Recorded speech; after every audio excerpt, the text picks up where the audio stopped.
Good evening, everybody. Welcome to Voices Behind the Mask.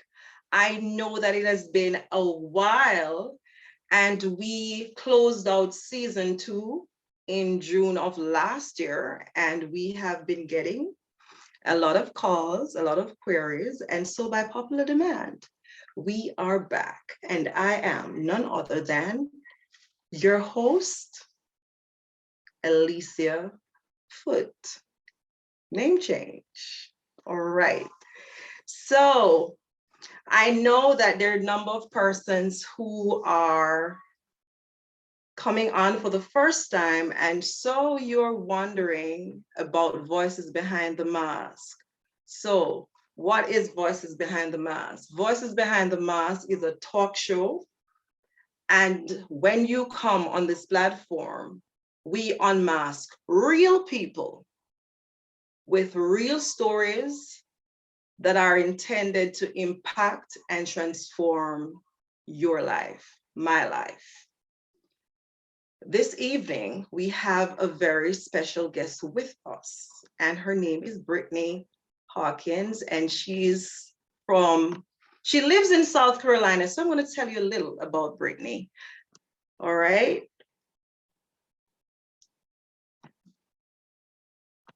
Britney was born in Detroit, Michigan. She spent a portion of her childhood in Detroit until her family moved when she was only 10 years old. Her mom moved with her and her siblings to Birmingham, Alabama to escape an abusive relationship. She is the oldest of 3 kids. She has 2 younger brothers. She graduated high school in 2011 and was baptized at the age of 18 at the 6th Avenue Baptist Church in Birmingham, Alabama.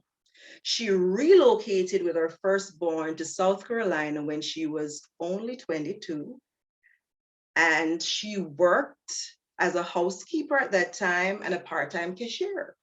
But things have changed, and today she's a certified patient care technician and a mother of 2 sons. She's currently a member of Williams Chapel AME, and for Britney, her biggest joy in life is being a great mom and serving her community. So this evening, I give you none other than Britney Hawkins.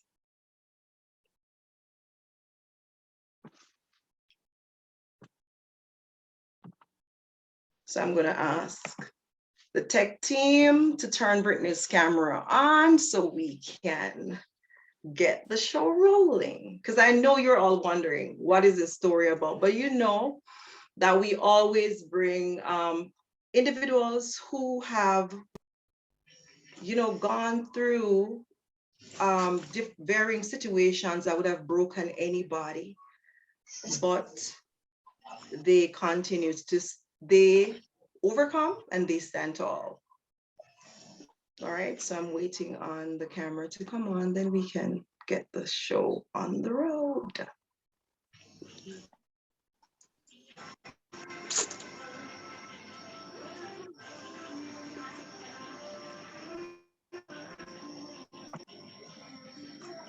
Brittany, can you get your camera on? Can you hear me? No, it's not allowing me to turn the camera on. There we go. Thank you. All right, so there is Brittany. So I'm going to ask you, usually we start the show with some questions that we call dodging questions. And you won't go on any other talk show and see this. The dodging questions are questions that we assume that nobody has ever asked you. And so here we go. So you grew up in Michigan, at least for a portion of your childhood. What was it like? What was the fondest memory for you growing up in Michigan? Because we have a whole lot of Jamaicans here. We have people right now who are listening in from the UK. We also have, I know there are some St. Lucians on. There are individuals here from right here in Georgia and right across the United States. So there are people listening from everywhere, and a lot of people, like myself, have never been to Michigan. So what was Okay. it like? Um, well, I would say my fondest memories would just be the snow. Having a lot of family, a lot of my family is from Detroit, and definitely the food. There's a lot of cultural background in Detroit. It's kind of like the melting pot of the Midwest, if I'll say. So there's a lot of different types of food that I don't really experience here in the South. I love the snow. I love the cold weather. So that's definitely something I miss.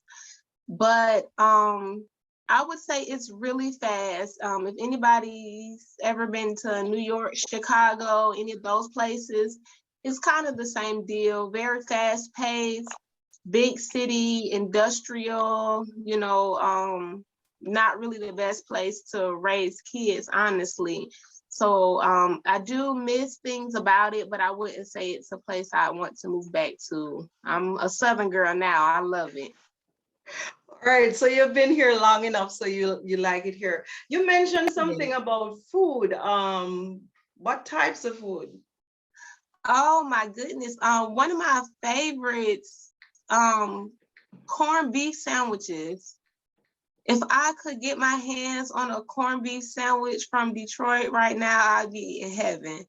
That was one of my favorite things. And coney dogs. I remember we lived in income-based housing with my aunt and my grandmother because my mom worked 2 jobs. And my aunt did hair, and that's actually where I picked up that trade. And whenever my aunt would do a head to reward me for being quiet and behaving while she did her client's hair, she'd walk me over to the Coney Island and she'd let me get a chili cheese dog or a chili cheese fries. And so that's something that I still favorite. If ever I go home to visit, I want a chili cheese dog, some chili cheese fries. That makes me happy. Okay, there you go. So if you've never been to Detroit, if you have never been to Michigan, well, those are the type of foods. And I've never had I've never had it either. So we have to I have to go there sometime to try that. All right, Yes. because I do like to try different things. My other question to you is that again, just for the audience, and like I said, these are dodging questions. We're not in the meat of it all yet. All right. But you have lived in 3 different states in the United States. I had the opportunity to live in 2. And some of us here have only lived in 1. All right. So what is the major difference? And you could pick any 2, or you could just tell us the difference when it comes to all 3. Okay. I honestly would say diversity is huge. Living on the east side of Detroit, I probably don't even remember having any classmates that were not African American. In Birmingham, it was the same thing. My graduating class literally had 1 Caucasian, 1 Hispanic student. When I moved to South Carolina, especially here in Hampton County, it's like kind of almost a culture shock when I see just the diversity. I'm like, everybody lives in the same neighborhood, it's not like that. It's just kind of like you have your well-to-do, and then you have, your lower class in Detroit and in Birmingham. Another big difference, obviously, the weather is drastically different. In Detroit, you have 4, seasons. You get your summer, winter, fall, very cold winters. You know what to wear outside. In Birmingham, it's pretty much the same deal. It is hot, but there is a dry heat. nothing could have prepared me for the type of heat that South Carolina has. I thought I was going to pass out. I said, how are people living like this? Because it's a very moist climate, so that heat is very moist. I was not used to that. I wasn't adjusted to that at all. And the I don't want to say the lack of civilization, but it's very rural here. And obviously in Detroit, you know, there is no type of country, rural area. You're not going to see that. And in Birmingham, it's city. You know, people think because it's Alabama, they're thinking country, you know, stuff. No, I never saw a deer run across the road until I moved to South Carolina. So, and that's something I love. Being here, I see deers running through my yard and rabbits and roosters next door. And I'm like, this is supposed to be the city, but I love it. You know, it's very calming. My children love the atmosphere and the environment. So that's totally like it's a culture shock being in South Carolina, but I do love it here. Okay. Yes. It is different. It is different. What I jumped on though was the dare. And if you want diversity, there is so much more diversity in Georgia. You see there's just so many different people here in Georgia. And, you know, even the short time that I've been here, you know, I have gotten close to a lot of people, and a lot of them are on right now. And I'm not going to call names, but a lot of persons that I've really grown very fond of and close to are on this evening. Yes, it's diversity. And the dares, you know, I was on the deck, I think it was maybe about 2 weeks ago, and I saw one dare going across, and then there were 2 more. And there were like 3 more, and there were 3 more. And I'm like, oh my God, these deers are in my backyard. Yes. You know, and I didn't have my phone, but I was just so fascinated. And in South Carolina, you know, it was the same thing. You'd be driving and you have to be very careful, you know, the deers running across the road. And I always joke when I see like my coworker's car, you know, I was blessed not to have a deer crash into me, because you don't crash into the deer crash into you. I'm like, you know, yes, ma'am. The vehicle that gets damaged, not the deer, because those vehicles are really damaged, you know. Yes. So I love seeing the deers. I just love to see them. I'm just so fascinated with them. And they were just walking across my backyard. I'm like, oh my God. Yes. Thank you, Brittany. I'm very sure that I'm not the only person lying here. You know, everybody who is on is interested in what you just talked to us about the diversity and so on. But let's get into, I know everybody's holding on to their seats, like, what are we going to be talking about this evening? Now, I remember when I met you, and you know, you were the one who inspired me. And if you got your flyer, you know, I had, you know, you don't look like your story. You know, there's greater purpose in you. And just for every one of us here, just to remind ourselves that there's so much greater inside of us. You know, you don't have to look like your story. And I hope I'm, you know, talking to somebody this evening, because I remember the first time I saw you, I was in church.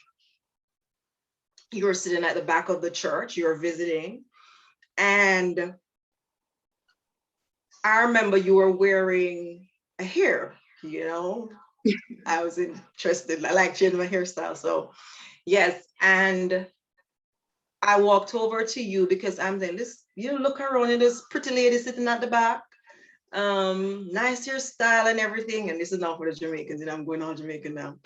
And I walked over to you and I said hi, you know, greeted you and so on. And then I was asking you, you know, where did you get the hair? And you told me it's right there in Hampton, because I lived in Hampton, South Carolina at the time. And, you know, that was the first time we had a conversation. But when I started hearing, when you I think was you were testifying at some point, and you talked a little about your story and what you have been through, it shocked me because you don't look like your story. You don't look like what you have been through. And so that's the reason, you are here. I'm smiling, but it's not a story that, when you hear it, we're going to be smiling about. And so I'm going to give you the opportunity to, tell us a little about, you said you were in, I'm going to help you to start your story, all right? So because, and anybody here, what I do is that I conduct a pre-interview before I do the actual interview.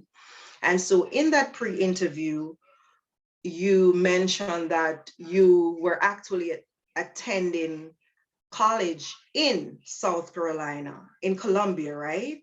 Yes, And ma'am. so can you take us back there and tell us, while you were attending college, what were some of the things that were going on with you? Okay. That is really awesome. That you brought that up. I want to say I think maybe one time I touched on this in church. I can't really remember, but anywho, like I said, when I graduated high school, I never been baptized. I grew up in a family where religion was not forced upon us. It kind of was optional, whether what you wanted to do. And I just had something in me that said, I'm going away to college, I'm going to be away from family. I don't have any family in Columbia, South Carolina.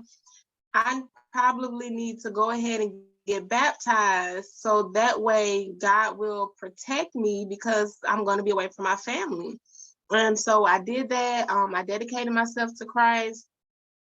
I'm going to be honest, I got to college and wanted to do all of the college things. I wanted to party and, hang out because I was raised in a very strict home. It wasn't religious, but I was raised like by military grandparents. My mom was a military child, so everything was very firm, very strict. So this was my chance to cut loose. I always felt out of order though. I never really could feel okay with the things that I was doing, even though everybody else was doing it and we were just all having fun and being teenagers. I just always just had a feeling of guilt.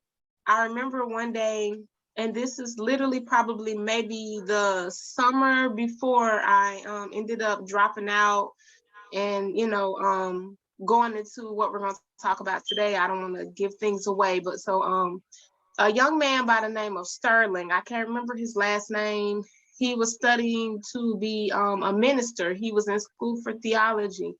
I was walking past him with my buddies and he stopped me and he said, can I talk to you for a minute? And I looked like, oh my gosh, not one of these preachers' kids about to try to preach to me. I'm like, boy, what do you want? So I entertained him and he says, you don't understand what's going on in your life right now. And he said, but I've seen you a couple of times. And he said, I've been wanting to tell you this.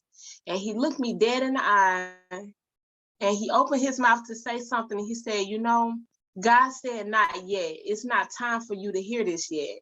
And he said, but I want you to know that everything that you're going through is for a reason. He said, you're going to see some things happen in your life that you're not going to believe. And I'm going to just leave it at that.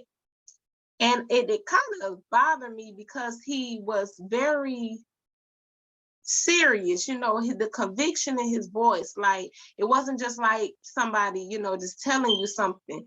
And even, and it stuck with me because that was 9, maybe 10 years ago, because I'm 28. So that was about 9 or 10 years ago. I can remember how he looked at me. I can remember the chills I felt when he told me that. I wanted to go back and ask him. And I think I did right before I left college when I had all of this turmoil going on.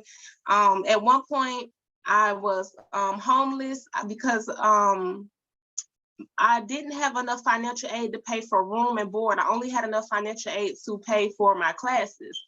So I was jumping from dorm to dorm, from house to house. I was living in a shelter at one point, trying to stay in school, trying to just figure things out. And, I just didn't want to go back to Birmingham. I felt like if I went back to Birmingham, that was just going to be it. Like, I was going to end up like every other woman. I was going to be a statistic. I was like, I can't go back. I got to stay and finish. I remember my last day there, I was trying to find him because I wanted to know, like, can you just please tell me what the message was that God has for me? Because maybe that will encourage me to stick this out. Maybe it'll kind of point me in the direction I need to go in. Obviously, I couldn't find him. I don't know where he was on campus that day. I ended up going home and I just kind of got into a rut. I'd already been I felt some type of way because I originally was in school for criminal justice. I was in class, and this is why I say, I was already at limbo. I was already torn with everything in my life because nothing made sense to me. Nothing was together for me. I didn't feel right about things. I was questioning myself, questioning my path, questioning what I wanted to do. And it was just like getting up every day living, but what direction am I going in? What am I doing with my life right now? And I remember I was sitting in the intro to government class, and I'm tens of $1,000s in debt because I'm thinking that I want to be an attorney, but then I have a change of heart. So then I say, well, I want to go into juvenile probation because I want to try to help youth, that have maybe had a troubled past, a troubled upbringing, and try to straighten them out so they don't become adults in the prison system, So I'm like, well, I'll go in that direction. And I find out in my intro to government class, it's like, you don't need 4 years of college to do that. You literally can go to your local police department and work your way up and be a juvenile probation officer. Why are you tens of $1,000s in debt to do that if that's what you really want to do? And I couldn't answer my professor. I'm like, I don't know. All my life I've been taught that if you want to make a difference, if you want to change your life, if you want to be wealthy, if you want to be successful, you go to college for 4 years, you get all of this debt, and that's how you do it. At that point, I think you were at a place like where a lot of teenagers are at that place too. Youngsters who are leaving school. You left school, but you're not sure what you wanted to do. And so I guess at that point you were just still searching, trying to figure yourself out, just like you said. Right. So ultimately, I go home for the summer. And I'm like saying, I'm very honest. Please filter me how you need me to be filtered. Go ahead. But I go home and I'm hanging out with a couple of my friends, and we're riding, looking to get into trouble, to engage in activities we shouldn't be. And I meet my 7-year-old's dad at the gas station. There were can you tell us, like, what were you doing at that gas station? I can say what I was doing. Yeah. Because one of the things that we do here is that, just to show people, regardless of where you have been, you can make it over. You can get out. Sometimes we feel like we are so deep into what we're into, and a lot of people just feel like they cannot get out. And sometimes it's not just, if it's not us, it's sometimes someone else that we know. And that's the aim of this program, to show individuals that there is purpose in everybody, regardless of who you are, where you're from. So yes, tell us what you were doing at the gas station. So I was with my best friend, and we were just both going through things. My best friend actually grew up in a very abusive home. Her mom suffered with alcoholism and would be very violent to her.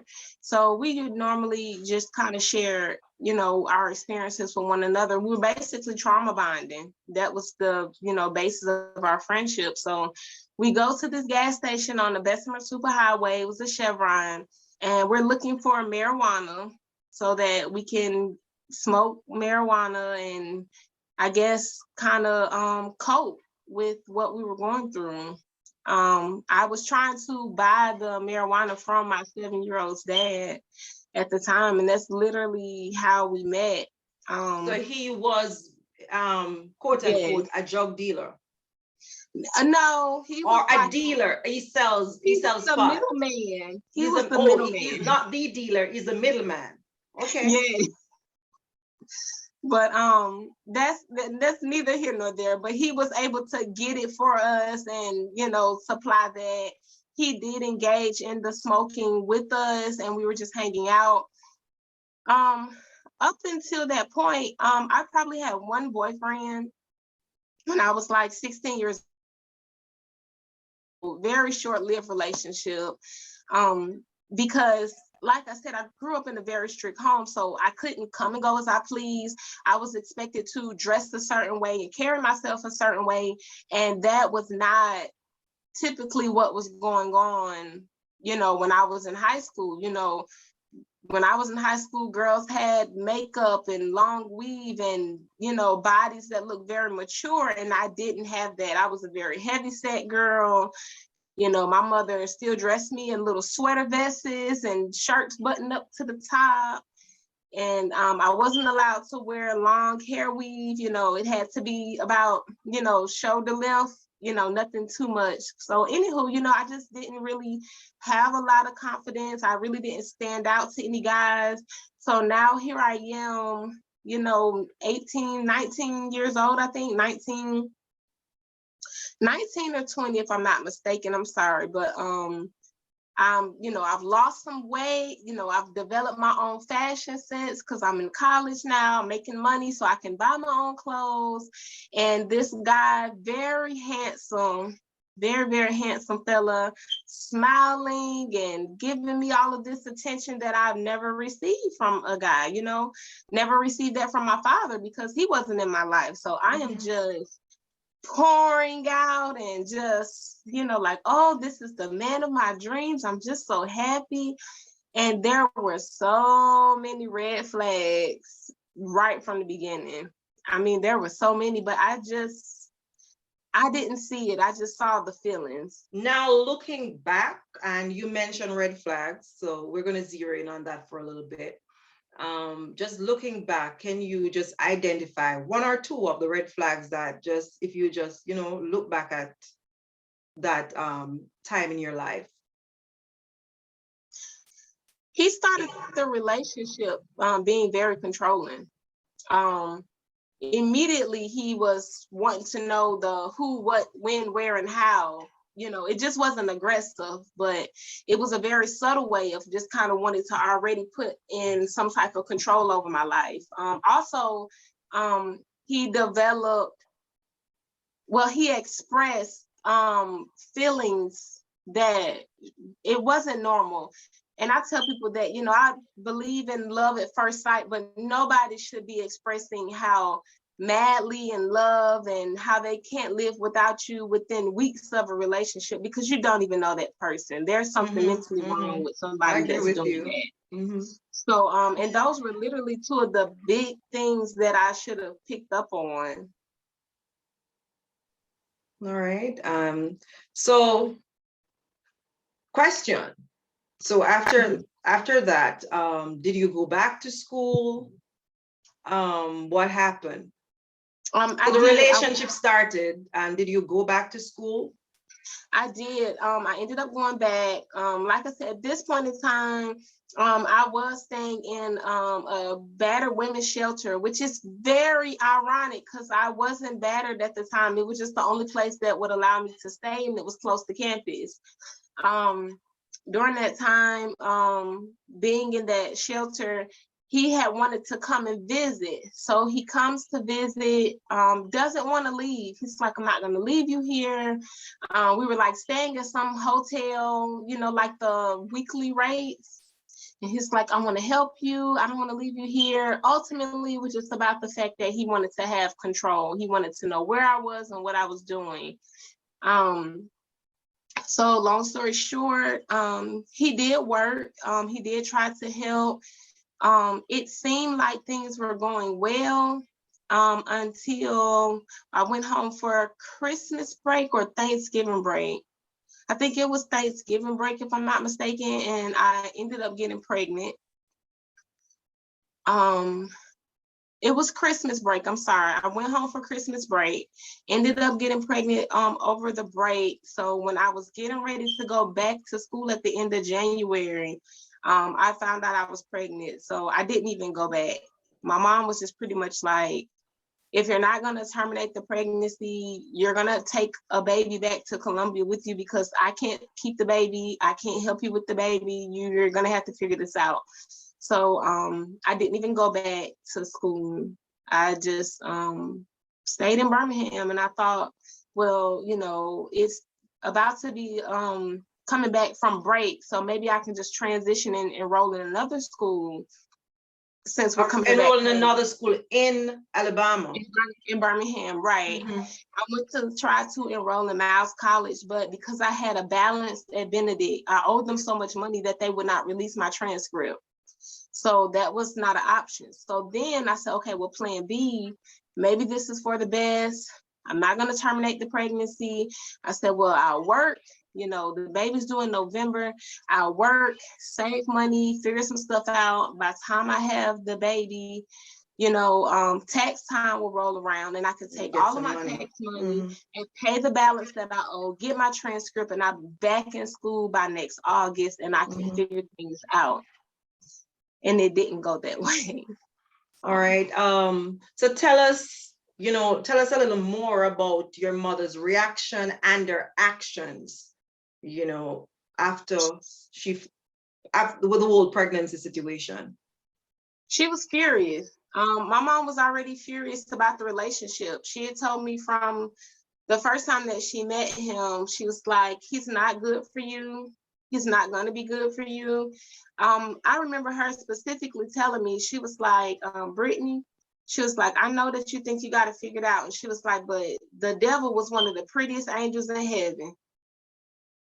And that's all she said to me. And she walked in her room and shut the door in my face. And I'm like, are you calling my boyfriend a devil? Like, this is so, you know, like, you're being so extreme right now. And looking back on that, now I totally understand why she used that that comparison. She was just, you mentioned in your bio, we mentioned that your mom was also left Michigan because of an abusive relationship. So could it be that she saw something that you could not see at that time? Because now that you're a mother, a lot of things you can, because you have already experienced it, you can prevent your kids from entering into that type of situation. Do you think that it was the same with your mom, that she saw something, maybe she saw the red flags that you didn't see? Do you think that's absolutely what it was? My mom actually went through it twice. My father was physically abusive to my mother, and my brothers, because we don't have the same father. My brother's dad was very physically, emotionally, and verbally abusive to my mom. One of the memories that I remember with my brother's dad is my mom was pregnant with my brother at the time, my middle brother, he's 20, and she needed to go to the grocery store. We didn't have much food in the house, and this is in Detroit.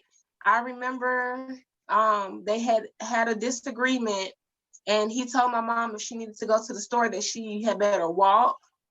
I will never forget my mom with a big belly, like 8 months pregnant. We were walking to go to the store to get groceries. And it was so cold that my mom had developed some bit of frostbite from the tears that Wow. rolled down her face as we got Mm. home, because she had groceries in her hand, so she couldn't even wipe her tears away. And, you know, that was things that he did commonly. You know, he would restrict financial resources from her and, you know, belittle her. He was much older than my mom. So, you know, he kind of used his age and experience to manipulate her and coerce her. So yes, totally. My mom smelled it a mile away. There was nothing that my son's father could have done that she would not have recognized, because she had gone through it twice. She knew exactly what it looked like. And I just feel like maybe as a parent, she didn't know how to directly come to expose that and say that to me for me to understand and receive it.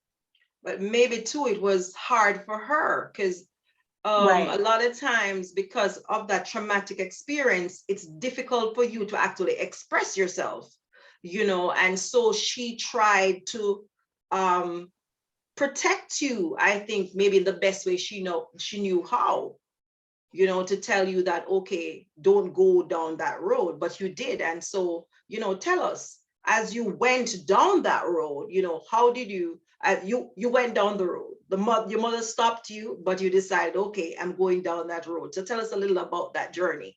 Yes, I've always been that type of person. Unfortunately, I've just been a person, when I get my mind wrapped around something, I'm gonna do it. You know, there's not much you're gonna tell me. If I've got my mind, I'm gonna do it. You can't talk me out of it. And unfortunately, that's what I did, you know. When I found out I was pregnant, I didn't want to terminate the pregnancy. That scared me. You know, I'm like, I don't want to be a baby killer. You know, I don't want to do that. That's really bad. I don't think I need to do that. And immediately, like I said, the red flags. I was told by his father, you had better not kill my bleepity bleeping baby or I'll hurt you. You better not do that. So that was another reason where I was like, well, I better not do this, you know, because he's really upset. I did not look at it as abuse at that moment. I thought that he loved me so much and loved this baby that we didn't even know yet so much that he was just being very passionate. And, you know, and it just, the thought of me doing something was just very upsetting to him. Passionate and protective.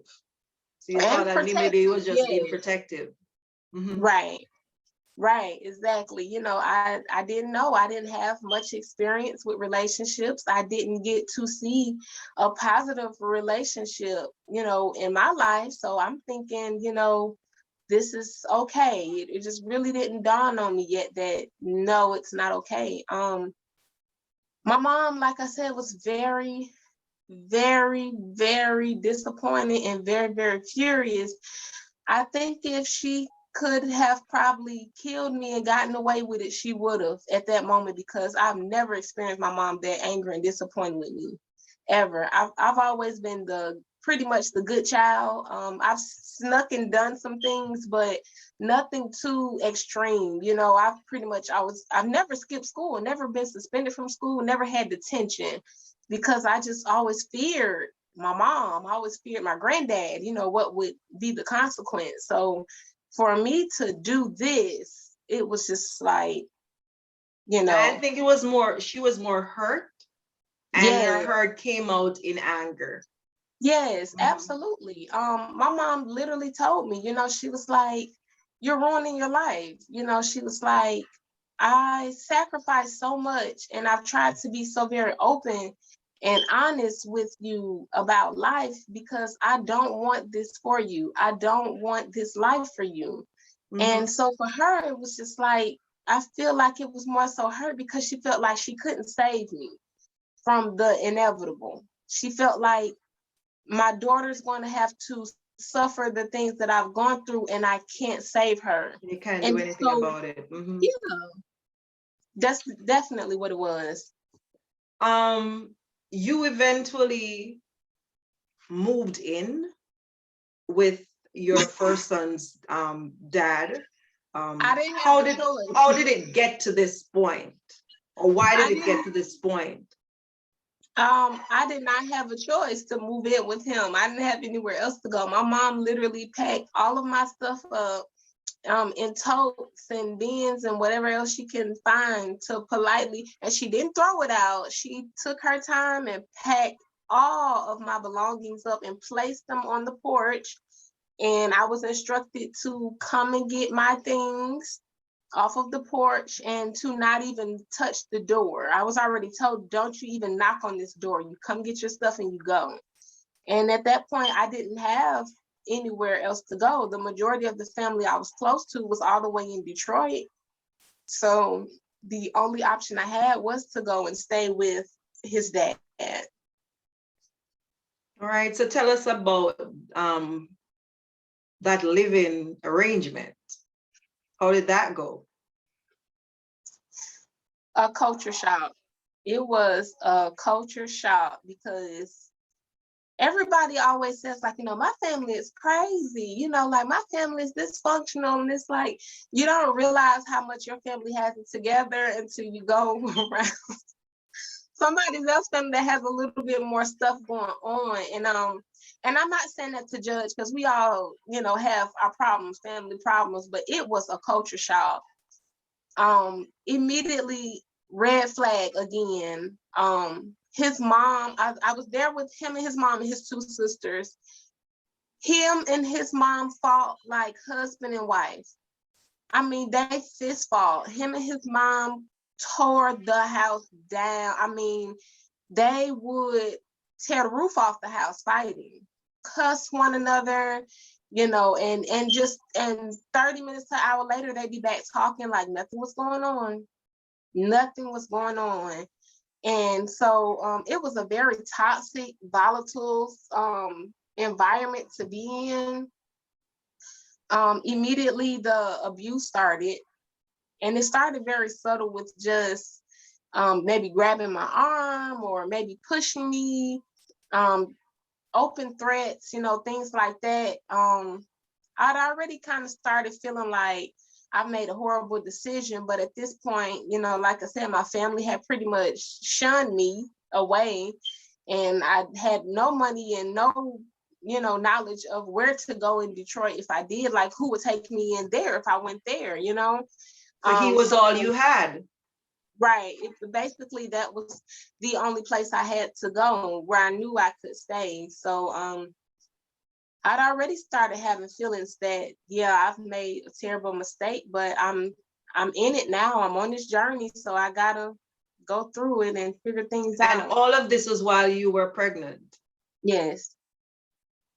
Mm-hmm.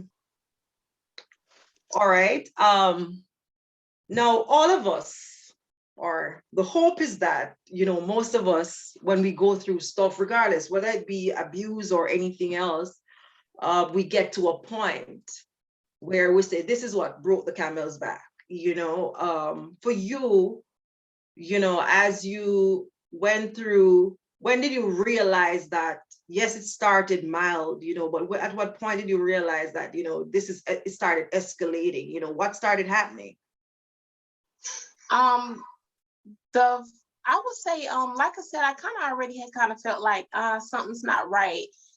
Just because I saw the relationship that he had with his mom. I never in a million years could imagine fighting my mom or cursing my mom. So that already was like, something's not right. I feel like every person honors their parents, especially mom. Like, mom is normally like the golden person in the house. Like, you do not cross mom. So for him to disrespect and assault his mother, it just made me feel like, if you do that to her, what do you do to what me? would stop you? Right. You also mentioned that he was controlling from the beginning. Yes. What did this look like now, living under the same roof with him? Oh my goodness. I had to tell him everywhere I went. Literally, he would literally like follow me because I caught the bus to work. He had a car. I didn't have a car. I caught the bus to work. He would literally follow me to the bus stop sit at the bus stop and wait for me to get on the bus. Sometimes he'd come to my job just to ensure that I was not fraternizing or, meeting someone at the job. He would just menace. He wouldn't even approach me. He'd just make his presence known, standing back on the aisle or, walking past where I was working just to make his presence known Say, to I'm me. here. Exactly. All right. You said when your son was born, he was in the hospital. And so tell us, with your son in the hospital, what led to your exit? Did the situation escalate? What was going on? So the escalation and your exit. Yes. Yes. Before I even had Trenton, he had the very first time that he actually struck me. We were in the car. I can't remember where we were going, and we were having a disagreement about something. I was very early in my pregnancy, and the next thing I know, he just reached over and backhanded me, and the bar of my glasses broke. And when the bar broke on my glasses, it cut into my eye. And I just remember I looked down and saw my glasses on the floor at my feet in the car. And I'm like, well, how did they fall? And when I bent down to pick the glasses up, blood just started pouring. And I'm like, where is blood coming from? I was so shocked. And I started screaming. And I remember I jumped out of that truck. And I think he was still in motion. I jumped out and I was trying to get down the road as fast. I didn't know where I was going. I was just trying to get away. And I remember he basically coerced me to get back into the car, where are you gonna go? It's dangerous out here. It's getting dark. Somebody's gonna rape or mug you. You need to get back in here where you're safe. It was a mistake. Let me help you. Just a bunch of things said just to keep him from being in trouble, because he knew if an officer had drove by and saw that he would have been in big trouble. At the time, I didn't think that. I was just eating up everything that he was saying. And I'm like, yeah, it is getting dark. I'm in a bad neighborhood. Let me just get back in the car. There were many incidents like that. I can remember one morning I was getting ready for work. I worked at Lowe's towards the end of my pregnancy. And I would like to, put on my eyeshadow and, just kind of dress myself up. I had really cute little maternity shirts and things, because I just kind of wanted to feel better about myself. And, I always have been a person, I like to keep my image up, For some reason this day, he felt like I was doing too much. And I will never forget, he snatched the shower rod down and commenced to assault me with the shower rod. The curtain was still on it. I was big. I was about 8 months pregnant at the time. And he told me specifically, you're not going to that job today. You just call them and tell them that you can't come. And I did that. I just called them and told them I couldn't come, and I ended up missing a couple of days. There were just many incidents before. Right. Tell us about your exit. How did you get out? When it wasn't after I had Trenton in November. Trenton did not get hospitalized until December 17th, like the second week of December. He came down with a really bad cold that he just couldn't. I had to take him to the doctor. I had nobody that could take him to the doctor for me. So I called my mom. At this point, my mom had kind of been talking to me a little bit because of the grandchild. That was her weak spot. She wanted to be in her grandson's life. So we had kind of started trying to build a bond again. But I was hiding, I thought I was hiding the abuse. I think she knew all along. So I couldn't go home because I couldn't tell her why I needed to come home, because I didn't want her to know that I was being abused. So she would come and go, but I think she just was waiting for me to tell her I needed help. So long story short, when she told me, she said, well, yeah, I'll take y'all to the doctor. And I said, well, Mom, the doctor said it's just a cold. I said, do you think that we can stay here just for one night, Mama? I said, because the baby's been up a lot and I'm really tired. I said, you think we can just stay one night because I just need help? And she said, yeah. She said, let me take you and get y'all some clothes and whatever y'all need. And, I got the baby. You just get some rest. And so I said, well, okay, this will buy me a little time to try to figure something out. And so I stayed there at my mom and granddad's house for about 2 nights. Trenton wasn't getting better. And so my mom finally said, Brittany, she said, take that baby back to the doctor because he's not nursing properly. He's coughing, he needs to be in the hospital. I take him and they end up keeping him for a week. My mom saw the different side of Trenton's dad the first time when we were in the hospital. He was there and she just happened to walk in the room where he was berating me about my parenting. And he's like, you're so stupid. It's your fault that he's gotten sick, and just doing a whole ordeal and threatening me. And I'm just crying and I'm just overwhelmed because my baby's sick and I'm going through this. And my mom happened to walk in and catch the end of that. And so basically my mom just told me, when you leave here, you just come on back to daddy's house until Trenton's getting the feeling better. All right. So, go ahead. It was an unspoken thing at that point. She still didn't say anything about what was going on, but I knew that she knew exactly what was going on. So it was unspoken that's why she was saying, when you leave here, you come on back to dad's house and I'll help you. So you left. So after you left, did everything end? Did the abuse end? What happened?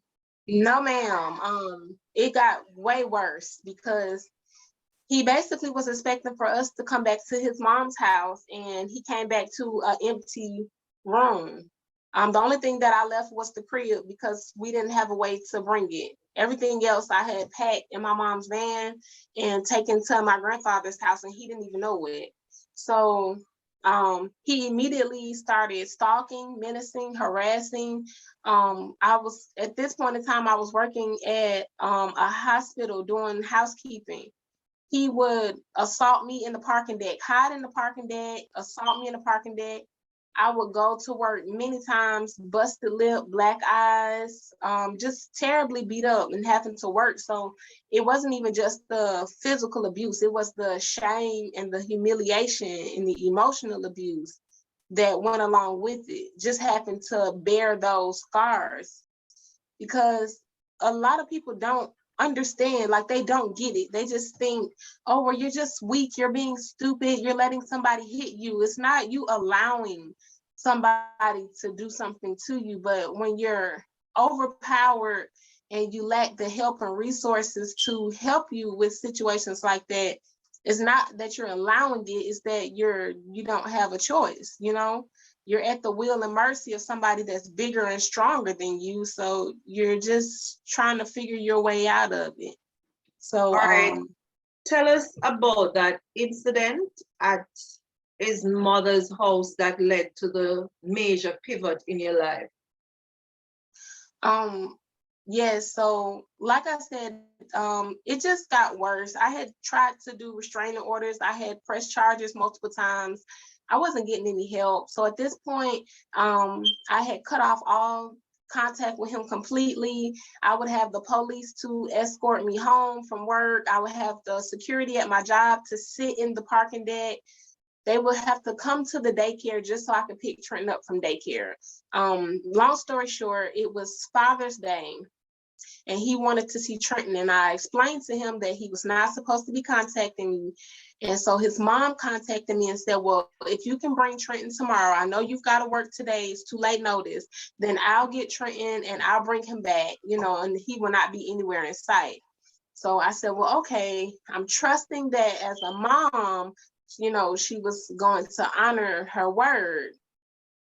And I do believe that she had intentions. I don't believe that she knew what was going to take place. So when I arrived there to drop Trenton, she comes out. She's elated to see her grandson because she hadn't seen him in a while. She's out there with her daughters. They're getting his stuff. It's going well. He comes from the back of his mom's house from, I don't know where he was hiding, jumps into the car, and he's pounding on the steering wheel. He's pounding on the dashboard. I mean, he's literally foaming at the mouth. Like foam is developing in the corner of his mouth. His eyes are out of his head in rage. And he's going on and on about how I stole his son. I'm just this harlot and I'm being promiscuous and, you know, just all of these obscenities. And I'm just trying to tell him, please get out of my car. Please get out. He doesn't do that. And his mom is screaming. His sisters are screaming and crying. I mean, everybody's just very upset about how he's carrying on right now. The next thing I know, he rears back and he punches me. And I remember when he hit me, my head went into the driver's side, like where the seatbelt is. And I kind of remember like things going into slow motion and I felt kind of nauseated and it kind of started getting like tunnel vision.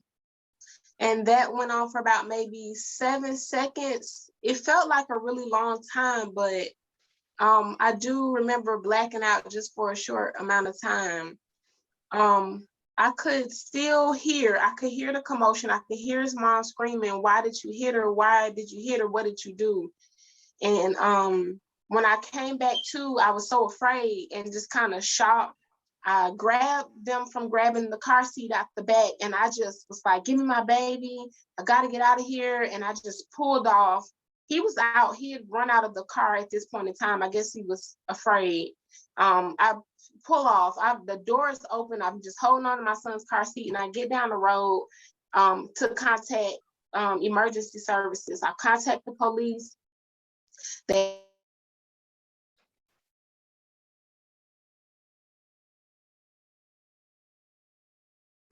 You're mute, Brittany. Can you unmute her, please?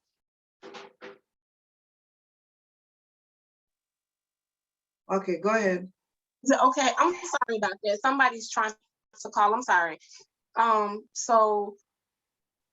the police arrives, there was a woman officer and a male officer. The woman officer goes to speak to his mom first, and the male officer comes to check on me to, you know, just kind of ask me what was going on and to see if I needed emergency help. At the time I declined, I told him I didn't need the help. The woman officer barrels over to me and she's like, ma'am, what is your name? And I tell her, you know, ma'am, my name is Britney Hawkins. And I give her my information. And she's like, well, first of all, you know, I want to tell you that this is ridiculous because see, I've looked at all of the reports and, you know, you can get in trouble for making false reports and you're calling the police over here and you're going to keep on coming back to him. And you're over here keeping up all of this commotion at his mom's house. Y'all are fighting and acting crazy. And she's like, you need to get your life together. You need to get a job and get your education. And you need to leave these people alone and stop harassing them. And I'm just like mind boggled because I'm like, me harassing them? So I'm just like, ma'am, I'm the one being harassed. Because she kept making assumptions without even trying to understand what was really going on. And that was the person who should be helping you. Exactly. Wow.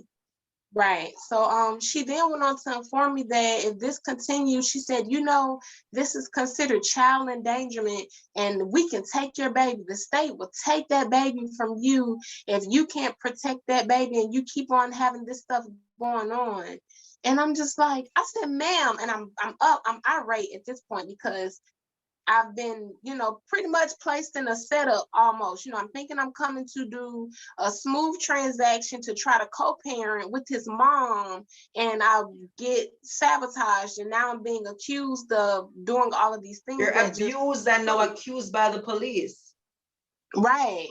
And so, and once again, you know, like I say, you know, people are always judging these situations when it's like many women find themselves in that same situation where the police is just like, oh no, y'all are just having a lover's quarrel, or oh no, it's your fault too, or you're not trying to help yourself. So it's like you feel like who can help?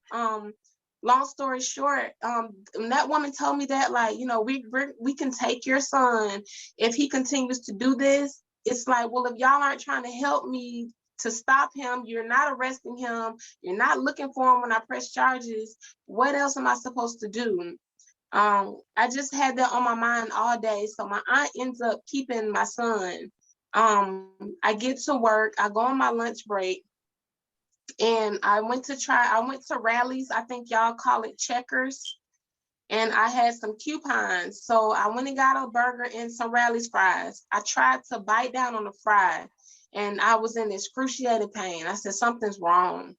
I go and find my manager at the hospital and I said, Miss Tammy, I think I'm hurt and I think I need to go to the ER. And she looks up at me, she just shakes her head and she said, Brittany, she said, you haven't even looked at yourself in the mirror. She said, yeah, your jaw is broke. You need to go to the ER. Go take care of yourself. And she told me, she said, Brittany, if you keep on going through this, she was like, I'm going to have to try to find somebody to step in and intervene because I'm tired of you coming to work beat up like this.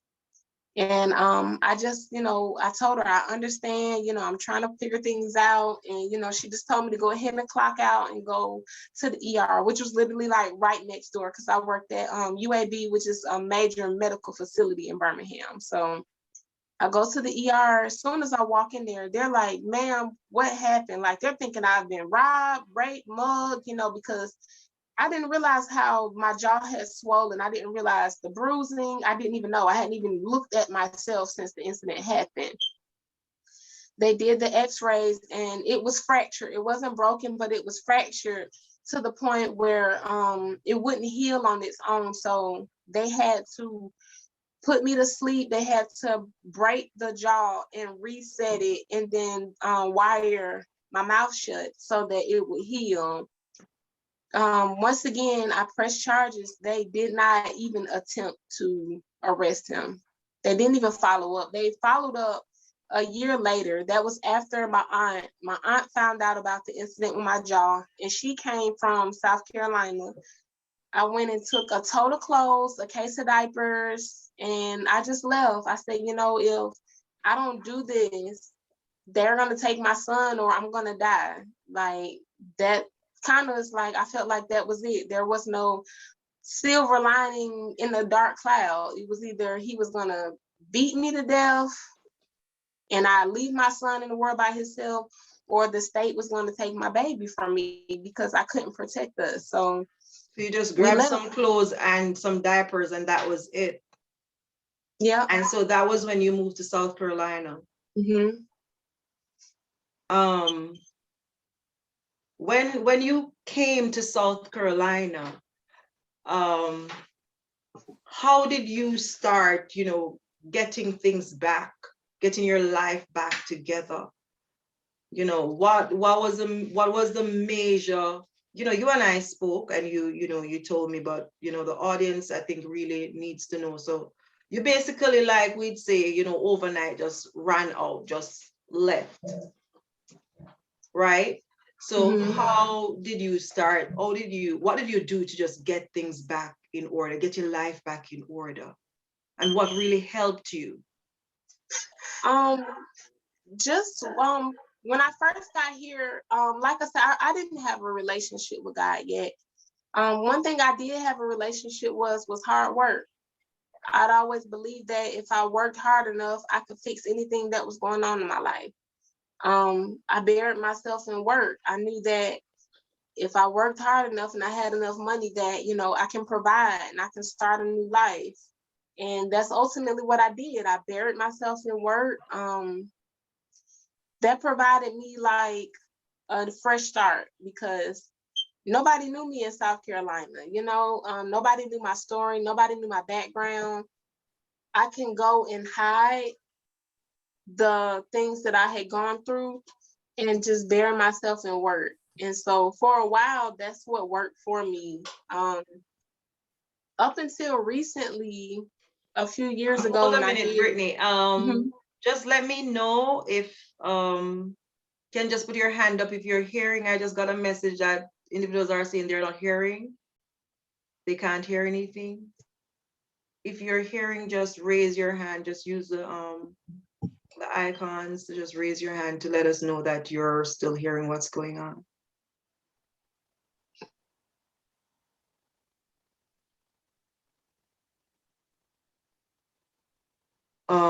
Or someone who is working band. Okay, I see the hands going up. Okay, Brittany, continue. Sorry about that. No, it's fine. It's fine. Like I said, I just buried Thank myself you. into work. Um,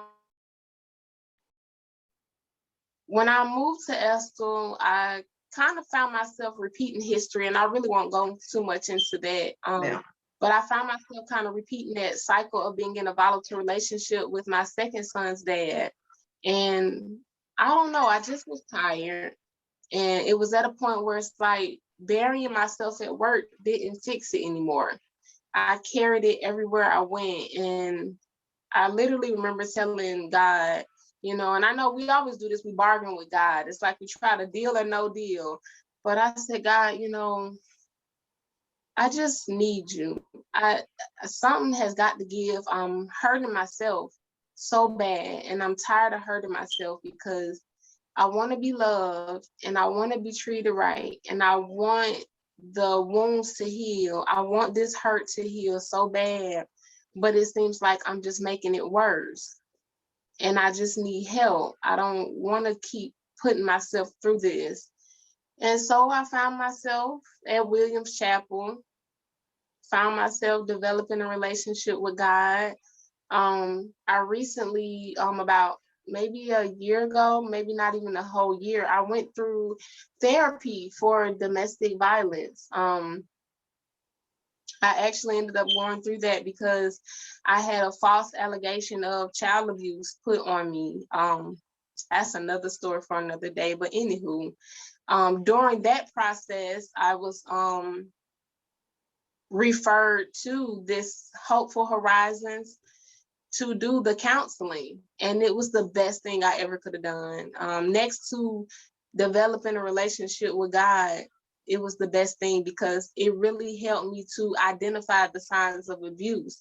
It helped me to cope and heal from the things I've experienced, not even realizing that things that I experienced as a child kind of affected me in my adulthood.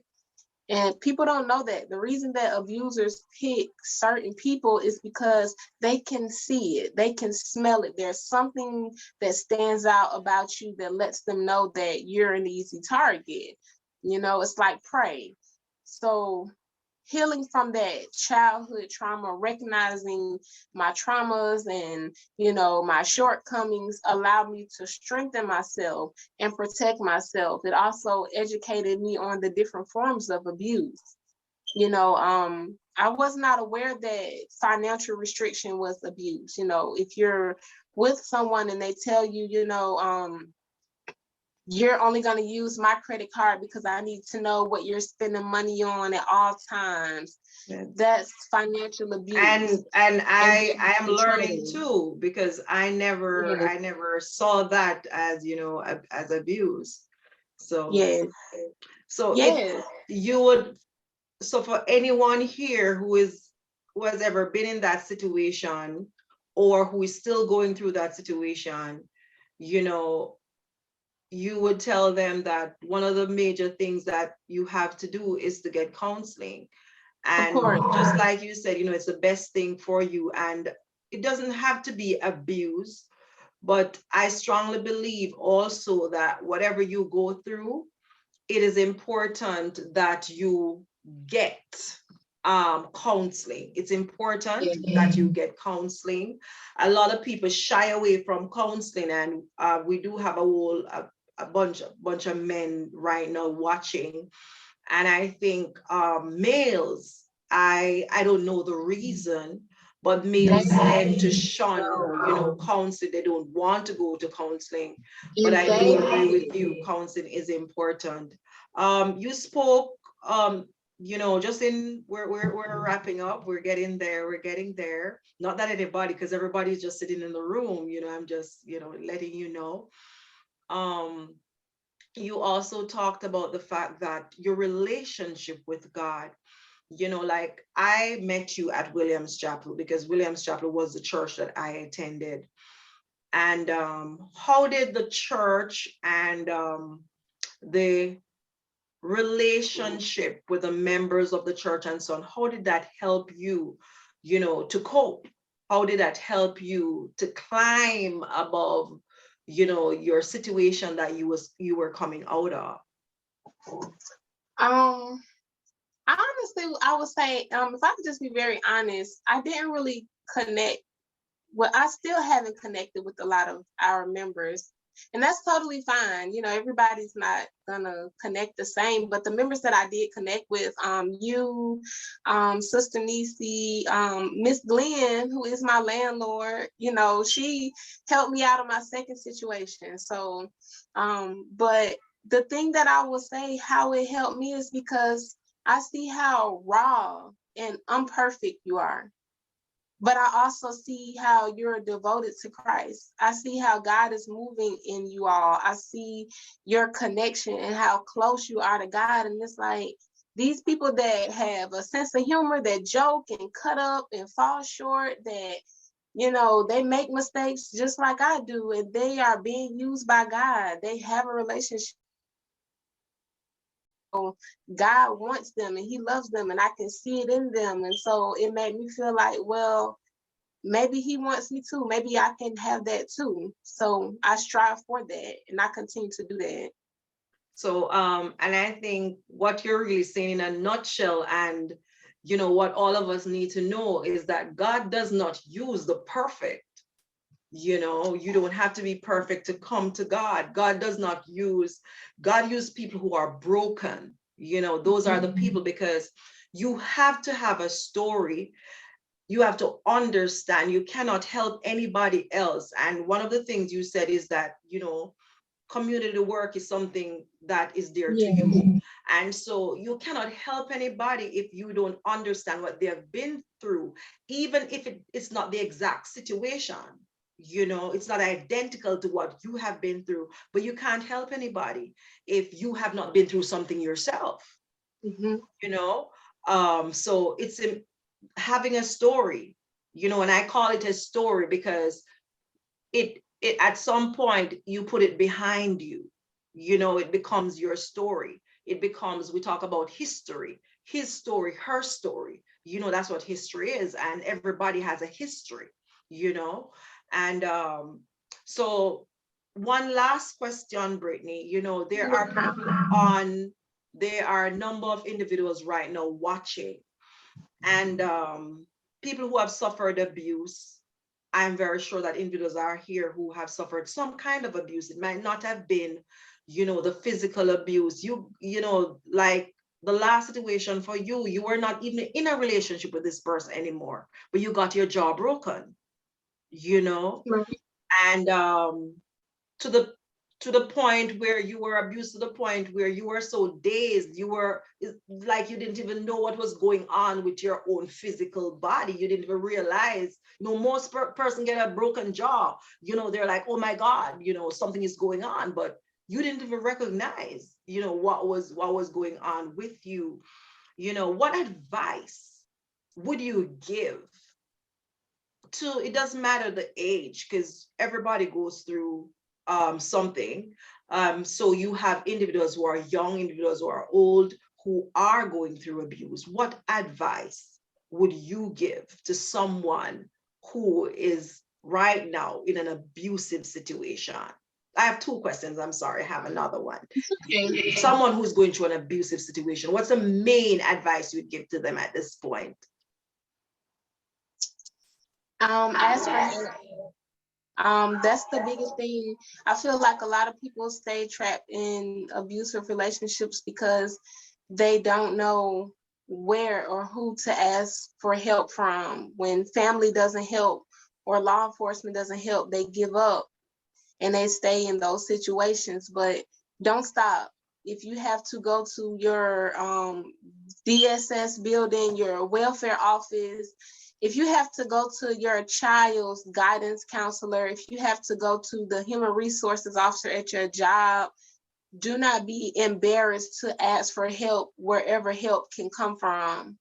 Because a lot of times it won't be law enforcement. A lot of times it won't be the channels or avenues that are supposed to protect and help us. It'll be the last person that you expect. So that's my biggest thing, is that don't ignore the signs. As soon as you are aware that some form of abuse is going on or something's going on that's making you uncomfortable, killing you spiritually or mentally, deteriorating you, ask for help from wherever you can get help from. I don't care if you have to ask every person that you come into contact with and seem crazy. It's worth saving your life. It's worth saving your mind and your spirit. If you have to ask the manager at the grocery store, I'm in danger, I'm being abused and I need help. Do you know where I can get help? Ask for help and don't ignore the signs. Thank you. You heard her. And so ask for help. Anybody, ask. It doesn't matter who, ask for help. Now, my final question has to do with that, but a different scenario. So we talked about the person who is in the situation. Now, what advice would you give to that person who has gotten out of the situation and trying to get their life back in order? Okay. First and foremost, go to counseling. You're not okay.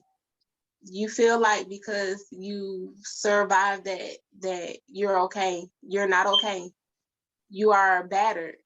Your mind is not the same. Your mentality is not the same.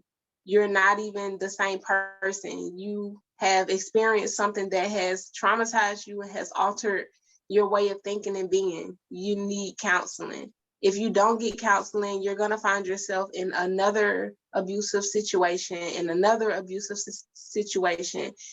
You need to seek counseling. You need to allow yourself time to heal and cope with what you went through. And most importantly, get a relationship with God. Get to know Him for yourself and experience God's love, because when you experience the love that God has for you, you will not give yourself to anybody willy-nilly. You will be more protective of your heart and yourself. So that's my advice. Seek counseling, allow yourself time to heal, and give yourself a chance to experience God's love before you try to go out there and date anybody else. There you have it. And like I said in the beginning, we interview real people with real stories that are intended to impact, and not just impact your life, but transform your life. Britney, it has been a pleasure talking with you. I realized when we spoke that I did not know the whole story, the entire story. And I'll continue to call it a story, because when purpose is inside of you and you are in a better place, we're not going to talk about that, where you're at now, but you are in a better place emotionally, financially, you are in a better place. And that's the aim. The aim is to understand that, and that's for everybody who is on this line today, to understand that there is something great that God placed inside of you.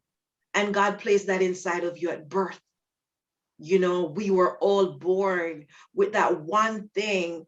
And it could be multiple, and the word of God says He gives severally to those who he sees fit. And but there's something inside of you, and you're made for a greater purpose. And whatever you are going through, do not allow that, to to bring you, take you to a place where you can't come back, you know. Mhm. And Britney, you stepped out, and just like Britney, wherever you are right now, you know, find that strength. And whatever situation you're going through, counseling is important. Counseling, coaching, you know, get some help from somewhere.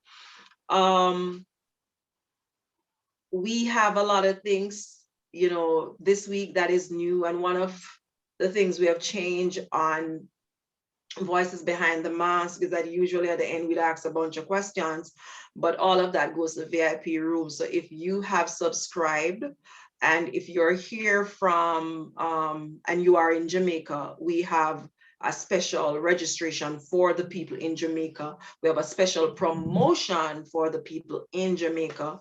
And the VIP room is also going to be used to give back. I see individuals here who are in charge of charities back home in Jamaica, and they're also going to benefit from funds that come into the VIP room. So it's not just, you know, there's one person here, but we'll talk to him another time. Hopefully I can catch him to interview him, because for maybe about 10 years, he's doing an awesome job with the charity that he has.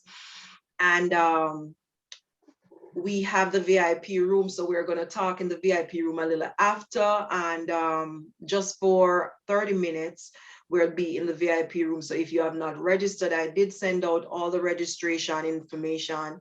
So if you have not registered, it will be on Zoom, but it will not be on this in this forum that we're having right now. So please go ahead and register. If you have any questions, do not throw them at me, throw them to the technical support persons. We have 2 texts here, so you can throw that out to them, and they will give you information as how to move forward. They will send you the information how to register, and then you'll get whatever information you need. So we are stepping things up, you know, and so we're trying to help others from this show, because purpose lies in everybody, and this is what Voices Behind the Mask is about. So again, I just want to say, Britney, I want to say thank you, you know, for coming on. Thank you for sharing your story. And you can just throw in the chat, you know, just whatever you want to say to Britney right now. If you want to say thank you or whatever you want to say to her right now, this is the time before we actually close out this segment, because we have gone, you know, over time. We had a lot of technical difficulties in the beginning. I really apologize, but we had some technical difficulties, and that we had to iron out. So I really, really apologize for the late start. That is why we started late, and I do apologize for that. All right. So you can just through somebody again is saying they're not hearing. I don't know what's going on this evening. Vinetta, I just saw you through in the chat say you're not hearing.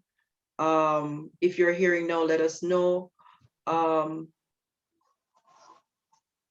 Somebody is saying thanks for sharing your story. Strong thoughts. I saw that powerful lady. Blessings, Brittany. Thanks for sharing. I'm just reading the stuff that are coming in. Natoya says you're an inspiration. Keep striving. Thank you. Thank you. Look like you I make Brittany just, cry. I actually, thank you so much for having me, Sister Foot.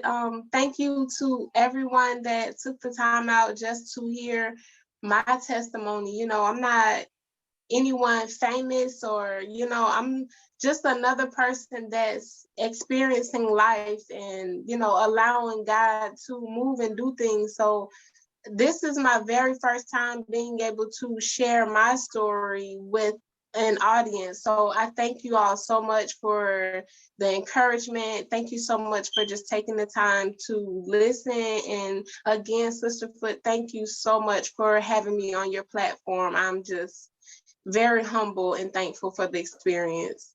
You are most welcome. You are most welcome. I was going to give out a ticket to the VIP room today, but I'm trying to figure out, because we were so late. I'm trying to figure out maybe give everybody who came on this evening a prize, by allowing you all to come to the VIP room. What do you think? Just for once, because a lot of things are going to be happening in the VIP room. We're going to give out stuff. You might come on and can get stuff for somebody, get something for your child. A whole lot of stuff will be going on in that room. And the subscription is not expensive. The subscription is $10, just 10 US dollars if you're in the US.